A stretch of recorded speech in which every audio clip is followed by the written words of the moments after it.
Okay, so balik ulit tayo rito sa usapang SMNI mga kapatid, no? Pag-usapan natin to. Mula rito kay Kabayan News PH, kapapasok lang, bumuelta na matapos palayain si Ka Eric at Badoy, kalbaryo ang haharapin ng Kamara dahil may nakasampa naman daw kaso ngayon, no? Sa mga kongresista mga kapatid. Yan naman natin ang ating aalamin, no, sa araw na ito mga kapatid. Huwag mong kalimutan mag-subscribe kay Kabayan News PH at kung bago ka pa lamang dito at trip mo yung mga ganitong klaseng balita na may kahalong commentary, huwag mong kalimutan mag-subscribe. Alright, so wag na natin patagalin pa. Panoorin na natin to mga tol. Sa pagsigaw ko ng kangaroo court sa kanila, sapagkat yun ay burst of emotion sa panahon na nagpapaliwanag kami, binubusalan kami. Sa panahon na pinipaliwanag namin ang batas ng konstitusyon ay mas mataas kaysa Kongreso at sino mang nasa pamahalaan, hindi kami pinapakinggan. Paglaban natin at mahalin natin ang ating Yung pala yun, yung kaya siya sumigaw, no?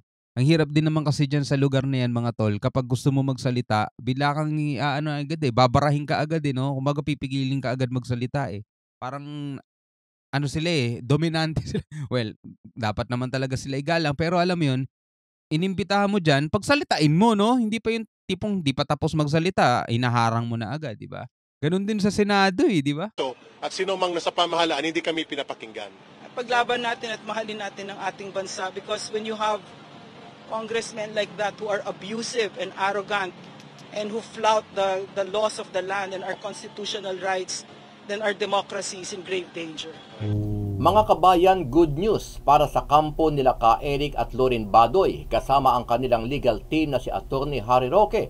Ito ay matapos ang matagumpay na ginawa nilang petisyon sa Korte Suprema kung saan pinalaya na rin kahapon sa wakas ang dalawang host ng SMNI matapos ang 7 araw na pagkakakulong sa batasang pambansa. Pero kung good news ito kila Ka Eric at Badoy, kalbaryo naman ang sasalubungin ng mga mambabatas dahil kahit pinalaya na nila ang dalawang host, hindi pa rin sila lusot sa gagawing paglilitis ng korte dahil sa mga kasong isinampa nila Ka Eric at Attorney Roque laban sa kanila. Mantakin nyo, hero pa ngayon ng Kongreso dahil ang sabi, palilalaya sila in the spirit of Christmas on humanitarian grounds. Pero sa totoo lang po, alam na nila na nakabinbin na yung kaso ng habeas corpus at didinigin po yun ng korte. Kasi ang habeas corpus po, yan ang binibigyan ng importansya ng hukuman. Samantala, Mantakin nyo, dating congressman din yan. Siguro kaya nalalaman din. Alam nyo, no, gusto ko rin to si Harry Roque, pero hindi ko lang din siya gusto kapag todo pagtatanggol siya sa China, mga tol. So, hindi ko siya gusto sa bagay na ganun. Alright, so balikan natin, tuloy natin ulit. Congressman Tambunting on humanitarian grounds. Pero sa totoo lang po, alam na nila na nakabinbin na yung kaso ng habeas corpus at didinigin po yun ng korte. Kasi ang habeas corpus po, yan ang binibigyan ng importansya ng hukuman. Samantala, malaking kahihiyan ngayon ang inabot ni Congressman Tambunting dahil nagtitrending ngayon ang pagkakalat niya ng fake news kung saan ay sinabi niya na ikinanta na ni Ka Eric at pinangalanan na niya ang kanyang source. Pero nanindigan si Ka Eric at ang kanyang abogado na walang katotohanan na may inamin siya kay Tambunting. Lilinawin ko lang po, no, bilang abogado ni Ka Eric, sinabi po niya na walang katotohanan yung sinabi ni Chairman Tambunting na sinabi daw niya kung sino yung source niya. Ang totoo po, walang pinangalanan si Ka Eric. Ang aking sasabihin sa inyo, I will protect the source. I did not reveal any names. So sabi niya, may nireveal na names. We talk about it. Sabi niya, in confidence, ay papakinggan niya ako. I did not expect na may sasabihin siyang mga bagay na maglalabag sa confidence ng aming pag-uusap. Ang sagot ko, if Congressman Tambunting said na may source siya sa sinabi ko, story niya yon. Ano ang masasabi mo dito, kabayan?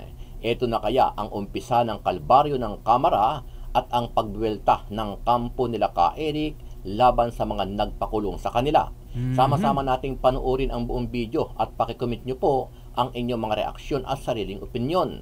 Pero bago yan, muli po ako nag-iimbita sa mga hindi pa po nakasubscribe sa ating channel na Kabayan News PH, pakipindot po ang subscribe button at pakiclick na rin ang notification bell para lagi kayong updated sa mga bagong upload natin na legit at napapanahong balita. Maraming pong salamat.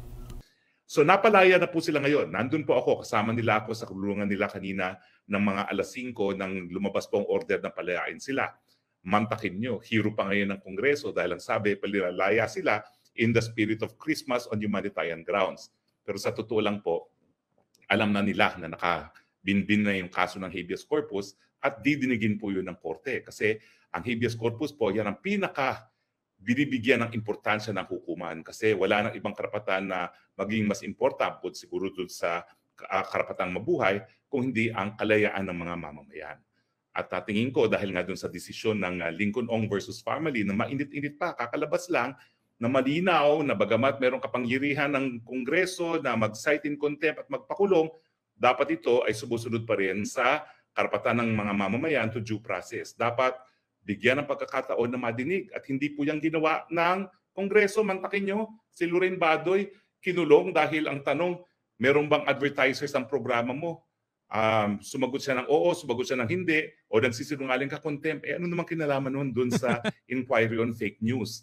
Oo Ang nga, no? issue ng kung merong paid advertisements ang show niya. Mhm. At si Kaarik nga po ay kinulong dahil doon sa hindi pagsabi ng kanyang source. No? Lilinawin ko lang po, no, bilang abogado ni Ka-Eric, sinabi po niya na walang katotohanan yung sinabi ni Chairman Tambunting na sinabi daw niya kung sino yung source niya. Mhm. Ang totoo po, walang pinangalanan si Ka-Eric. Pero parang may Grabe naman pala itong mga kongresistang to, no? Tanong, may advertiser ka ba? Anong kinalaman no? Kung meron man o wala, no? Sa paghahayag ng fake news. At dahil sinisabi nila nagsisinungaling si Badoy, pinakulong nila dahil doon. My goodness. Grabe. ideya sila kasi tinignan nila yung telepono niya kung sino mga tinatawagan eh.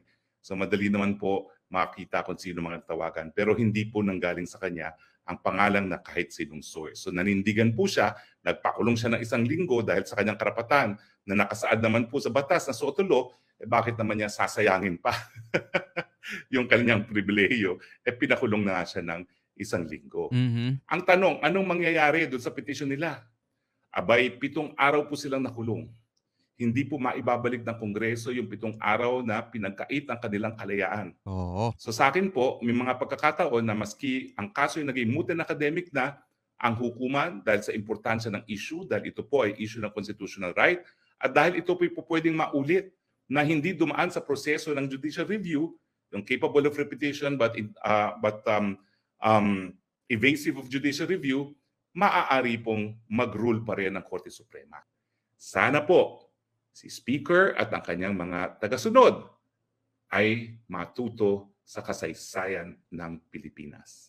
Hindi po nagtatagumpay ang mga nais na maging diktador sa Pilipinas dahil mga Pilipino, nais po natin ang demokrasya. Mhm. Paglaban natin at mahalin natin ang ating bansa because when you have congressmen like that who are abusive and arrogant and who flout the laws of the land and our constitutional rights, then our democracy is in grave danger. Tama si Harry Roque dun na hindi gusto ng taong bayan ng mga diktador, mga tol. No, hindi. Gusto natin demokrasya, mga kapatid, no? So yung lumalabas kasi parang dictatorship ang nangyari dun, no? Ang aking paghingi ng kapatawaran sa komitiba ng Kongreso ay hindi dahil ako'y nagtanong ng maling datos, sapagkat ang pagtatanong mali man o tama ang datos sa public expenditures ay karapatan ng mamamahayag at mamamayan. Tatanong ka lang May naman. source man o wala. Mhm. That is very basic. At ang katungkulan na nasa pamahalaan at mga may kapangyarihan ay dapat maging transparent at accountable. Hindi para maging persecutor ng mamamayan. Pangalawa, I said sorry and I apologize for my disrespectful behavior sa pagsigaw ko ng kangaroo court sa kanila, sapagkat yun ay burst of emotion sa panahon na nagpapaliwanag kami, binubusalan kami. Sa panahon na pinipaliwanag namin ang batas ng konstitusyon ay mas mataas kaysa Kongreso at sino mang nasa pamahalaan, hindi kami pinapakinggan. So para sa akin, I should be more professional in asserting my arguments, but in a situation kung saan nilulupig at binubusalan ka at ginagamitan ka ng weight ng kapangyarihan, ay hindi po pwedeng makontrol mo ang emosyon mo. Kaya doon ako naghingi ng sorry. But I did not retract, I will not retract ng sinasabi ko ngayon sa inyong harap na may source man o wala ang mamamahayag, may soto law man o wala, ang dapat katungkulan ng Kongreso at ng lahat ng mamamayan, o lahat na nasa pamahalaan, including the President, including the lowest official of the land, is to be transparent and accountable to the people. So ang pagtatanong ko po sa 1.8 billion na hindi fake news, yun ay pagtatanong. Hindi po dapat tinatulan yon. Hindi po dapat kami ikinulong dapat sinagot ng maayos. Kasi ang totoo lang, may naiwan pang mahigit 2 billion pala. Nagkamali ako sa datos pero hindi ako nagkamali sa katotohanan. Mahigit 2 billion pa ang budget allocated for travel. At remaining is only 3 weeks. Anong gagawin nila sa 2 billion? Ikukulong ulit kami kapag nagtanong kami ulit? Well, stand by it. Ang aking sasabihin sa inyo, I will protect the source. Pero nilagay niyo nga po, sir, it does upon Story niya yon. I did not reveal any names. So sabi niya, may nireveal na names. We talk about it. Sabi niya, in confidence, ay papakinggan niya ako. I did not expect na may sasabihin siyang mga bagay na maglalabag sa confidence ng aming pag-uusap. Ang sagot ko, if Congressman Tambunting said na may source siya sa sinabi ko, story niya yon. wala po kayo nilagay na pangalan. I am standing by the SOTO law. I will not reveal my source. At 24 hours, 160 signatories na mga PMA graduates. At terrible, still counting on. Sana po ang Christmas wish namin ay hindi na po mananatili ang paggamit ng totoong kalaban ng gobyerno sa Kongreso. So nagtatanong lang pala siya no tungkol dun sa 1.8 billion travel expense, pero meron pa daw na naiwan pang 2 billion. 2 billion na travel expense na hindi pa nagagastos mga tol. Tatanong lang naman daw siya eh. So sinasabi niya rito kung itatanong niya ba ulit yun, ikukulong ba siya ulit, di ba? Ay nako. Ay nako. Ang lalaki ng perang yan mga tol. At sana po ay magkaroon po ng paglilinaw sa kaisipan at damdamin ng pamunuan ng Kongreso that the CPP, NPA, NDF is not only operating in the armed area, sa red area. Nandito sila sa loob ng Kongreso and the threat against the sovereignty of the state is being threatened. Imagine every year they can access around 100 million of funds sa ating pondo at ginagamit ito para sa pagre-recruit ng kabataan at pagpondo sa NPA. I should know. Pag tinanong ako red tagging, Grabe no, ginagamit daw yung pondong yung para pag-recruit ng kabataan sa pagpondo ng mga rebelde. ito para sa pagre-recruit ng kabataan at pagpondo sa NPA. I should know. Pag tinanong ako red tagging ba ito, how can that be red tagging? Direct personal knowledge ko yan for 21 years sa CPP, NPA, NDF. So dati pala siyang member no? Mapapansin nyo, lumalabas sila Franz Castro, Raul Manuel at si Arlene Brosas kapag nandyan ako sa harap nila, si Ma'am Lorraine. At mga kadre kagaya ko. Oy. Sana po silang inimbestigahan ngayon upang matigil na po ang kaguluhan sa ating bansa. Alright mga kapatid, yan malinaw na at kay Eric mismo galing ang mga bagay na ganyan na pinapakinggan lang natin, no? Sabi niya, I should know. 'Di ba? Sa 21 years niyang experience, no? Sa doon nga sa samahang 'yon sa makakaliwang grupo. Kaya nga daw lumalabas si Franz Castro, si Raul Manuel at si Arlene Brosas ba yung sinabi niya, no? Kapag nandoon daw siya. At hindi daw siya makaharap mga kapatid, no? So ikaw bilang isang Pilipino, ano ang masasabi mo dyan? Comment ka na lang sa baba, pag-usapan natin yan sa comment section. Hanggang sa muli, ako nga pala si Shobal D. Peace out.